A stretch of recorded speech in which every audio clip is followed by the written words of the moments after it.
Welcome to episode number 30 of Turning $100 into $1 million, the series where I risk a whopping $100 of my money in an attempt for your entertainment and to turn it into $1 million. Now, we don't have such a rosy picture that I would have hoped for DGLY. However, it actually did do pretty well in the market open this morning. As you know, we've covered DGLY in the last episode. We looked at it very closely, looked at the chart, because I'm very close to being back in profit with it, even though it doesn't show that here or exemplify that in these numbers. It was very close to being over the level that I paid for it. Close but no cigar, but let's take a look at my portfolio. So we have RF, that is at 6.08% loss, 132 down. DGLY is still 1430 down, or almost 15.75% down. Levi is now only $2.14 down, or 8.2% down. Viacom is still in the green, just about 61%, or 9.27 in the green. OXLC 752 down, or 18.88%. We do have another stock to look at a little bit later on, but if you would like free stocks, as always, you can use my links down below, where you can actually sign up with Webull and get a free stock valued up to $1,400 when you use my link with Webull down below in the description. You could sign up, get free stocks, and of course, get free stocks for referring others. So RF, if you include after hours, it's basically break even today.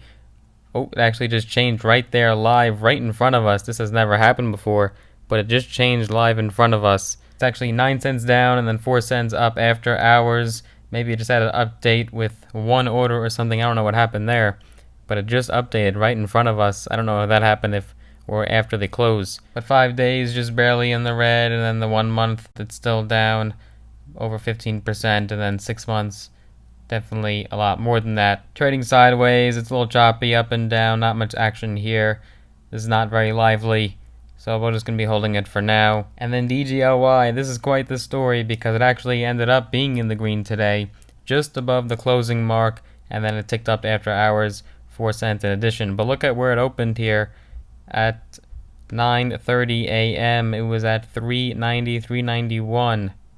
So close to breaking that $4 mark. Now if you look at Thursday and then Monday, the Thursday it actually went all the way up to 430 at one point, but still drifted down, and then today barely ticked up in the green. It never was in the red today. It was close to being in the red, as it did touch momentarily, probably 339, 340 there.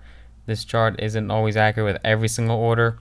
I would imagine it probably hit like 339, 340 for sure, but it did not ever go in the red, it seems, based off this chart and this price action that we're looking at. Bad day for Levi, 37 cents down, or 3% down. It actually opened in the red, just 7 cents down, but then it took a nosedive, going as low as way below $12, hitting $11.83. But then it quickly bounced back up above $12, and to hold at that $12 mark, it's definitely a positive thing. Closed at exactly 12. Bad day for Viacom, basically the same story here, down about 3%, 72 cents down. Actually opened up in the green above the 25.19 mark at 25.29, but then it expeditiously dropped all the way to 24.33, bounced back up, but it never could close or even touch the $25 mark. So 9:30 a.m. is when we last saw it above 25, and it's still now 24 and change. Choppy day for OXLC, all the way up, all the way down, all the way up, all the way down, like a roller coaster. Down 7 cents today. 5 days it's also down. The 1 month it is still holding in the green, about 3% there. And not too terribly much action in these last few days.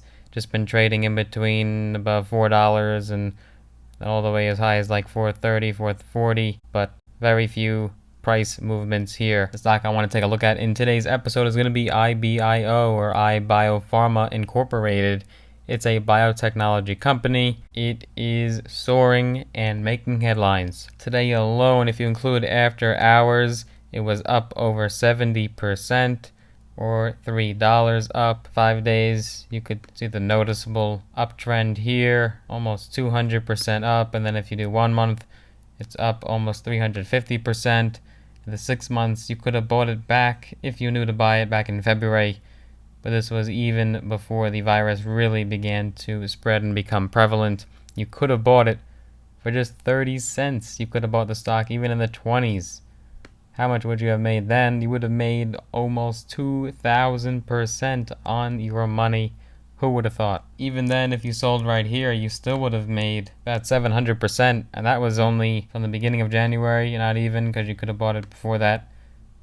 Less than a month, just a couple weeks, you could have made close to 600%. And then you probably would have sold there once this drop started, and then that's when the pandemic really began to take off. The crux of the pandemic, so it had some ups and downs just naturally with some positive news, negative news when it came to the virus, and then we saw a resurgence of cases, and then all of a sudden what is causing this insane run where it is now heading towards $7? Is the hype over? Who knows? Will this thing go higher? I don't think anyone could predict this stock, but this article will tell us a little bit about iBio. Something big is coming soon for this stock. iBio is making a run for the top of the market this morning, following up on the strong gains that we saw from the stock on Friday. While there has been no news issued by the company, there's good reason to be excited here with a catalyst likely just around the corner. Here's what's going on. So quick rundown of the company. They are in a race to develop a vaccine for the virus. Has 2 candidates under development as we speak. The company's candidates are 2 of very few that are expected to only require a single dose. Most vaccines being studied require multiple doses in some cases, weeks apart. The company teamed up with CC Farming from the very beginning.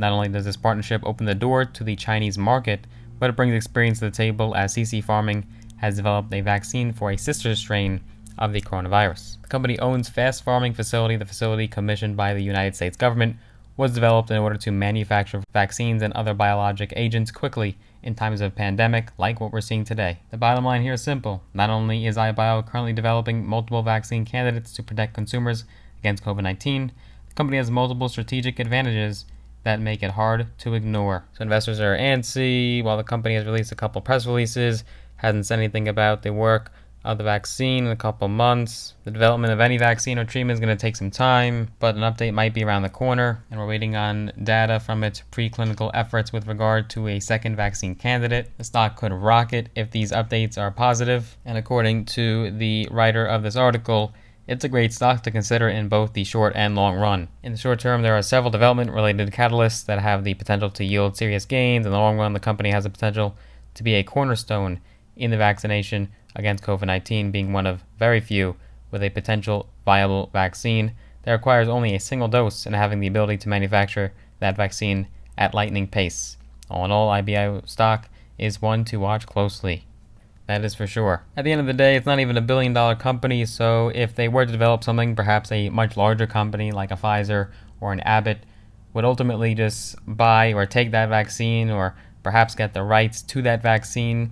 I couldn't tell you exactly how that process goes, but it could be easily acquired by a larger company. This company is a small player in the game, and we've seen many stocks already run up on just hype of getting a vaccine. I'm not saying that they couldn't have some sort of a treatment, but the bigger players always tend to win. Maybe so far we've only seen a fraction of how far this thing could run, but with such a competitive race to get that vaccine, with numerous various companies attempting to get it, it is just brutal competition. You could potentially be risking a lot of money if this company doesn't end up winning with that vaccine and another company gets it. There would be a massive sell-off from this company, as no one's going to even want to think about holding this stock anymore. This stock is not as risky as some of the other stocks we've covered in other episodes, but still very risky nonetheless. I'm not recommending one way or the other. If you want to throw money at the gold mine that would be the vaccine, by all means you can, but just know that that could also mean potentially a very substantial large loss. Net account value is still not bad, 181.02, 2 cents there.